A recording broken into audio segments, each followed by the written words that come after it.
And welcome to the Compete Everyday podcast today. Thanks so much for having me, Jake. This is what I'm looking forward to, and we laughed before we got on air on how we've had this scheduled for a while after I reached out on social media to connect with you, just because I was fascinated by some of the work you do, and really the diving into the mental performance space is where we love and where our listeners love to just play, especially given your background within the sports realm, all of those things that seem to work for our listeners who played sports growing up. Some of them are probably still trying to chase that dream of pro one day something, but a lot of them are just like, how can I stay active, still do what I love, but then really learn that connection between sports and life. And for a lot of us as athletes, we learn all these great skills. We learn, even time management and training and consistency. We learn these things in sports, and then we graduate, grow up, get out of sports as youth in high school, college, whenever. And we forget about all of those things in life that can make us just as successful. So today should be a lot of fun. You are based in the Portland area, as we just discussed, but give everyone kind of an overview of what you do. And then I want to kind of flip back to the beginning of your story when you played.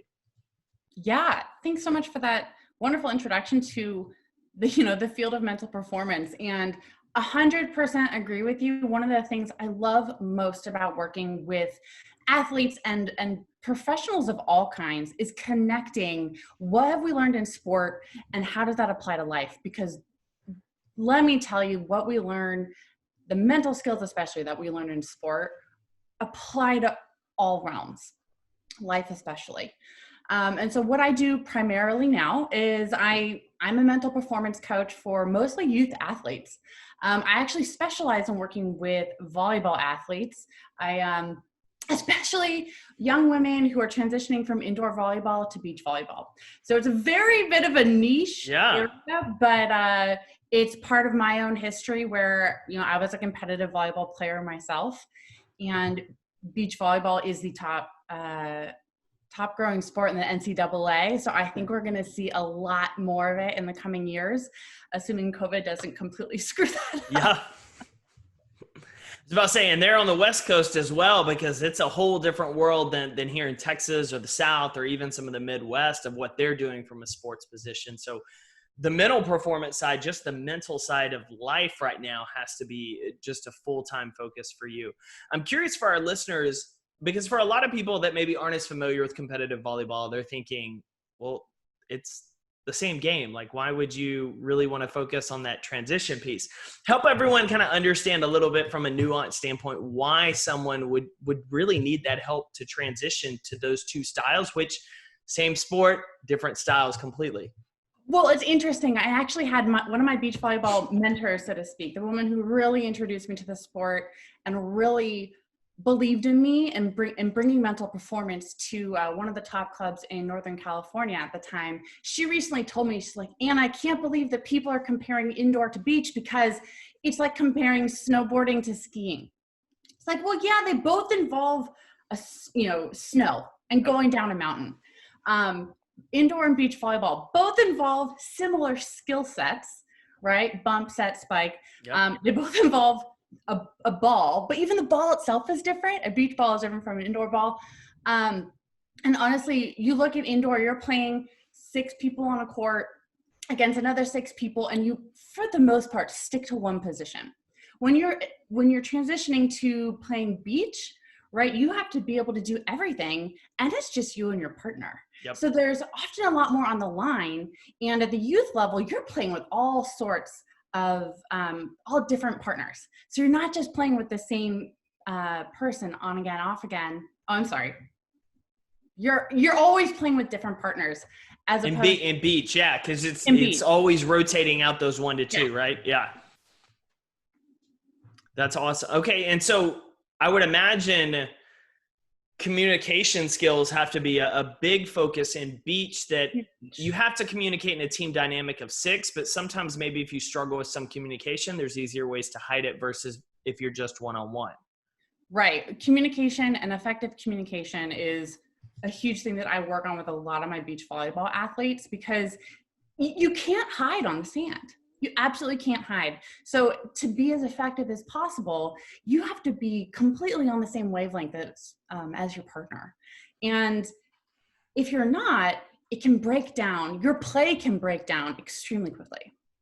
Well, and as you're saying that, all I'm thinking about is just relationally in life and our most important relationships. It's kind of the same process. Like if you're not Right? on the same page, effectively communicating, if you're not working toward improving that communication and being on that same page and understanding, because it falls apart. And I laugh that, you know, my wife and I, when we met and got married within a year, we were going to a couples counselor like year 2 and 3 because we did not communicate on the same page, and what I had and said was not how she received it, and vice versa. And it was just, I mean, essentially every session was all about how do we better understand each other and communicate better.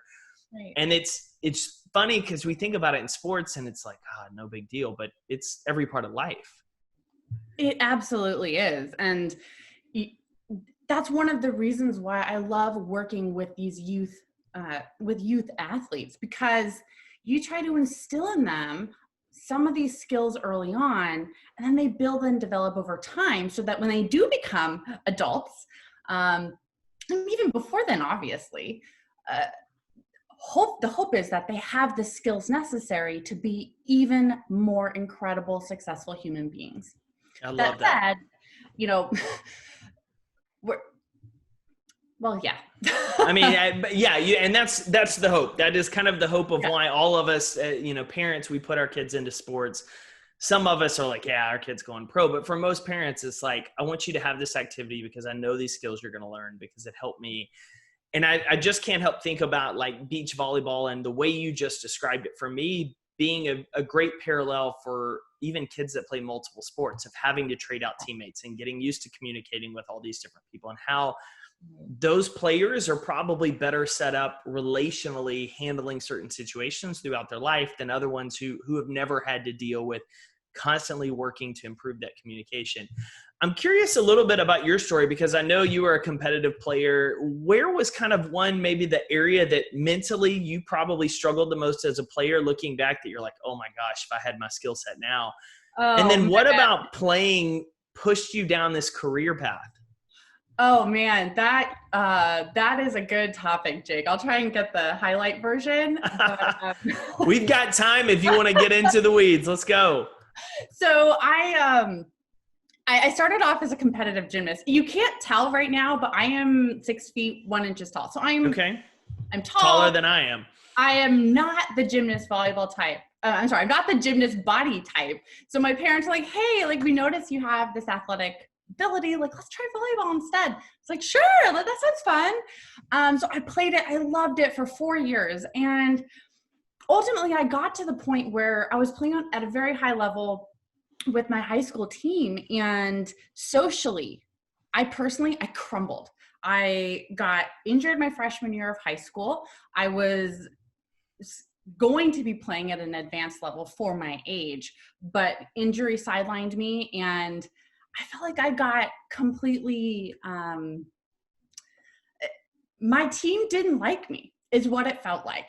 And I had this terrible social experience of being the person who's left out, whose potential didn't get, I didn't get to grow in the way I was supposed to grow in these very formative years as an athlete. And I ended up quitting. I completely crumbled under that pressure. I played one more year of club after that high school season, where I felt like a piece of crap, to be perfectly honest, and just decided to pursue academics and really went that route. I was like, you know what? I don't want to play in college. I don't want to play pro. Let's just focus on getting good grades and going to a good college. When I look back on it now, and knowing the skills that I have now, boy, do I wish our team and our school had some kind of sports psychology expert to be able to come in and be like, to our team, and really increase communication, increase the sense of rapport amongst the team. There is so much, like, classic mean girl situation is what I'm trying to get at. It's like, but with different set of skills. If I'd known what to do from a psychological perspective and managing my injury, if we'd had an expert come in and talk to us about team building, psychological safety, those types of topics, I think my own personal athletic career would have been completely different. My trajectory would have been completely different because I think I would have stayed in love with the sport much longer. So what pulled you back? Um, Was it Honestly, that? that was a big draw because when, as a young adult, after college, I kept playing volleyball because I still loved it. Like I played intramurals all through college. I had tons of friends who were on the college team. I would occasionally go to some of their practices just because I wanted to keep playing, even though it wasn't, I didn't play intercollegiately, so to speak. And, volleyball helped me build a community in my 20s, just adult rec league volleyball. So it was something that was still ingrained in me. And then when I wanted to shift careers almost 5 years ago, I really started thinking about what did I love? What mattered to me? How do I want to make an impact on this world? And I just really started reflecting on my own experiences. And unsurprisingly, my experience as an athlete became came to the forefront. And I learned sports psychology was a field, and it was immediate. It's like, oh my God, I can do this for a living? Yep. Hell yes, sign me up. And it just so happened that one of the top applied sports psych master's programs was in my backyard. So that was a total coincidence and really helped just facilitate my whole career change. Love it. I love it. Well, and one of the things that stood out to me as you're kind of sharing some of your stories is one of the things that we had talked about prior to today. And that honestly was the importance of self-compassion. Yeah. From an athletic standpoint, honestly, I think from a life standpoint to just cultivate your potential. And as you mentioned, like for a lot of people hearing that, they're like, that's a little counterintuitive. Like, why would I focus on self-compassion throughout this process? Give us a little insight into that space, because I know it's an area, it sounds like from your own personal experience, is so near and dear to you, but why is it so important? It is so true that a lot of people, especially coaches, will say, my athletes don't need self-compassion. They just need to work harder. And maybe that's true. Maybe their athletes do need to work harder. I'm not saying that self-compassion is a replacement for working your butt off.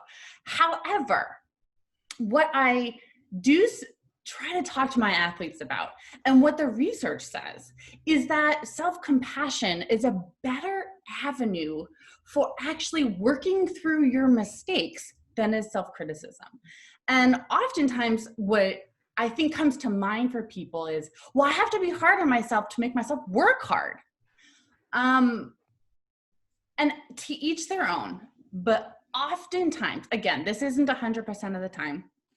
It is research supported in terms of significant results, but self-criticism actually tends to undermine our self-confidence in whatever it is we're doing. And it's going to it often makes us fear failing at whatever it is we're going to do, right? And when that happens, how do you think you're going to perform? Yeah. Not as well, right? So you're going to be more anxious. You're probably going to procrastinate more, get stuck. So you're going to make less progress and grow, like your potential won't grow as much. All because you're being too hard on yourself. Would you say this is similar to, and this may be right on, and I want to make sure I'm on the same page. Yeah. The difference between being an athlete, being anyone, and looking at an opportunity, fearing you're going to fail, and putting that extra pressure on your shoulder of like, oh my gosh, I can't mess up. I can't lose this opportunity. I can't take, I've got to take full advantage of it. I need to go, versus almost looking at it from a gratitude standpoint of what an incredible opportunity I have. Yes. I don't want to waste it. What can I do to get better? 100%, Jake. When we are trying to, whether this is an athlete who's on the field in the sand on the court, or a professional who's at work, or any other avenue of our lives, right? This isn't just about athletes, but when we're trying to do what we need to do, and our inner monologue is telling us, I can't screw this up. That pressure keeps bearing down on you. You're not going to show up as you could. You're not going to do as well if you are chill, relaxed, ready to go, but with that pressure a little bit lighter, with that monologue saying, you're ready, you got this, you're ready. Like, yeah, you might be nervous, but you're ready, is different than you have to win, you have to do this, you have to nail this presentation, you have to get this promotion. The have to, we can shift that language and significantly change how we show up. I love that. Well, and thinking about that of people listening, not even just the athletes, but like career opportunities, special presentation, sales pitches. We talked about a lot just during COVID, because life is different everywhere right now. Every state is going through different situations. And for a lot of people, it's frustrating of, I'm not getting to travel and do work the way I was. I don't get to do this. And I completely related of like, man, I lost gigs out of the gate. March sucked, but I had to reframe it and continually say, okay, I'm not getting to do that, but I get to not be on the road until August. That's 5-6 months I didn't travel for the first time in a decade.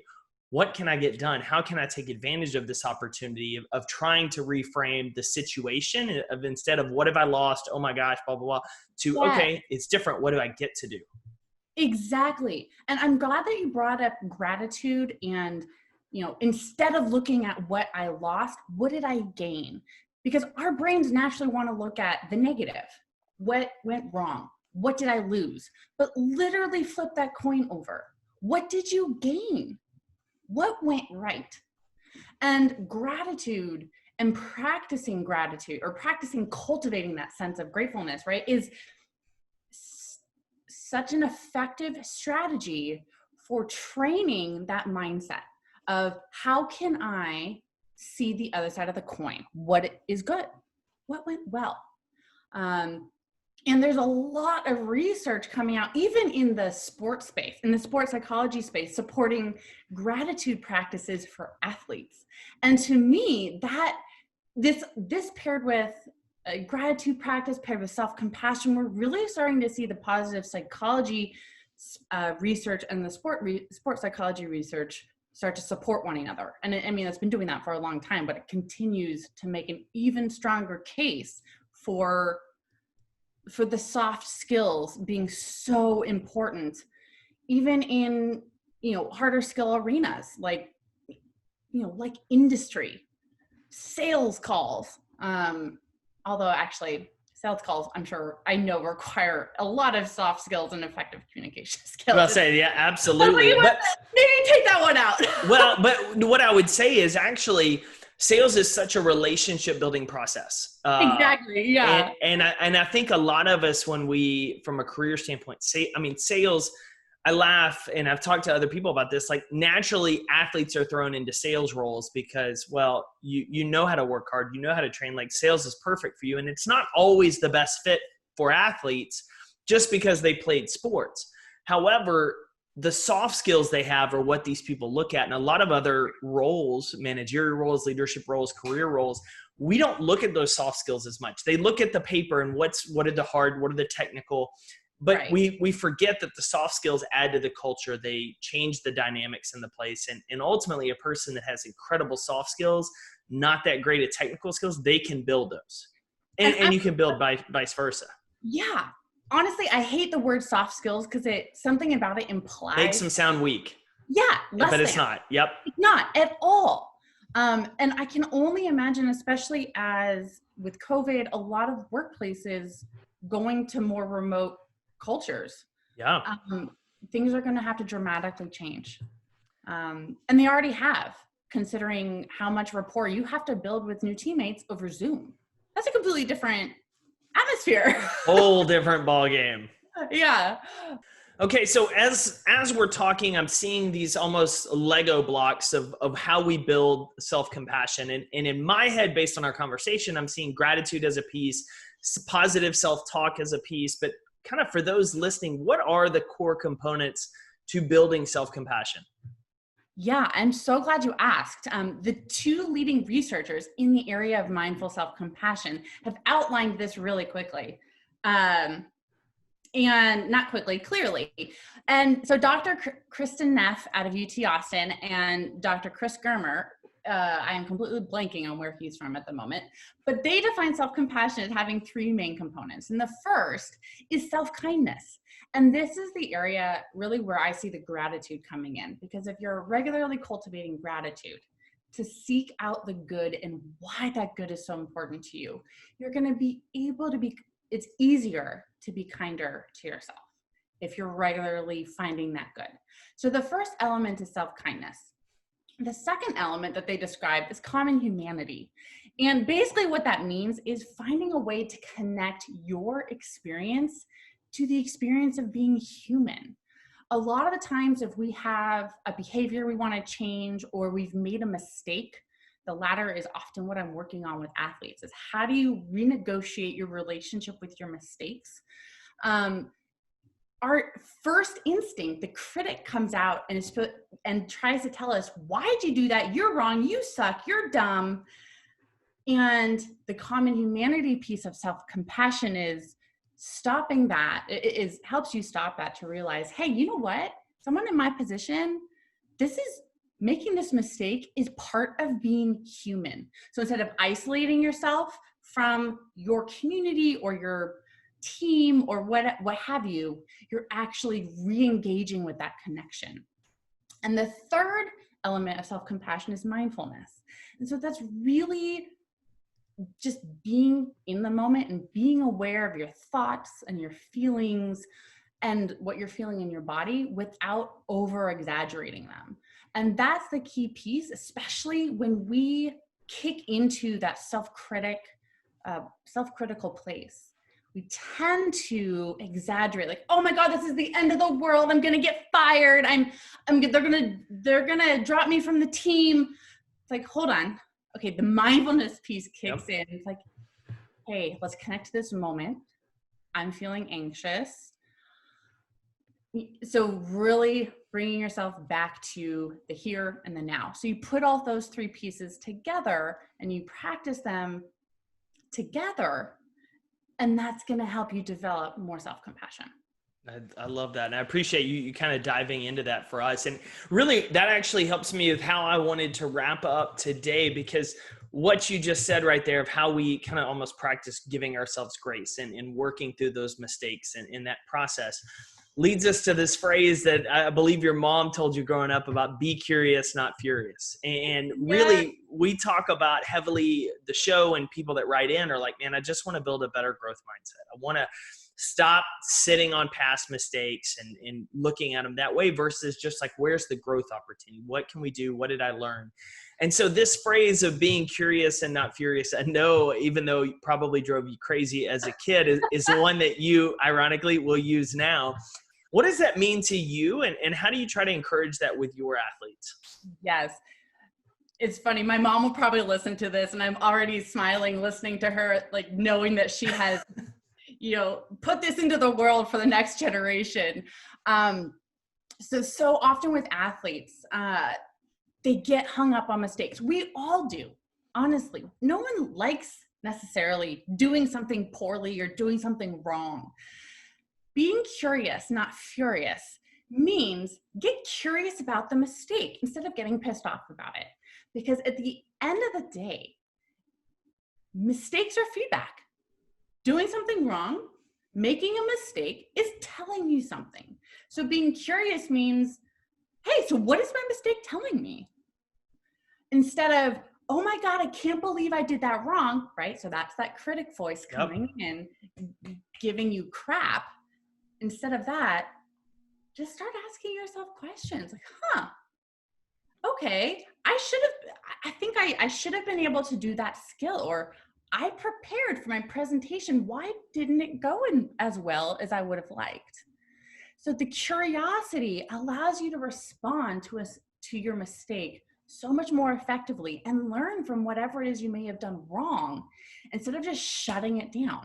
And especially when we talk about developing a growth mindset, learning from our failures, and I'm putting that in air quotes because I honestly, a failure is such good information that you need to quote unquote fail to get better at something. If you don't, you're not doing it right. That's right. So being curious is all about, hey, what are your mistakes teaching you? I love it. And that's how you get better, honestly, whatever it is you're working on. That's right. What did I do great? What did I do poorly? Where can I build on what I did poorly? How can I improve that? And just day by day working that process. Anna, this has been so insightful for me. I know our listeners have to be so encouraged and obviously motivated to keep doing the work after hearing this. Where can they find out more about you and your work? We may even have some parents who are like, I've got a girl that plays volleyball and I know who I need to be calling this week. Where's the best place to get connected with you online as well as on social media? Yeah, so you can definitely find me on my website, annahennings.com. And you can also find me on Instagram or Twitter. On Twitter, you can find me. I'm at Tall Anna. Again, the whole 6 foot tall thing. I've really milked that. Instagram, you can find me at AnnaMPC_. That one doesn't flow off the tongue as easily. Any of those ways, you'll be able to get in touch with me.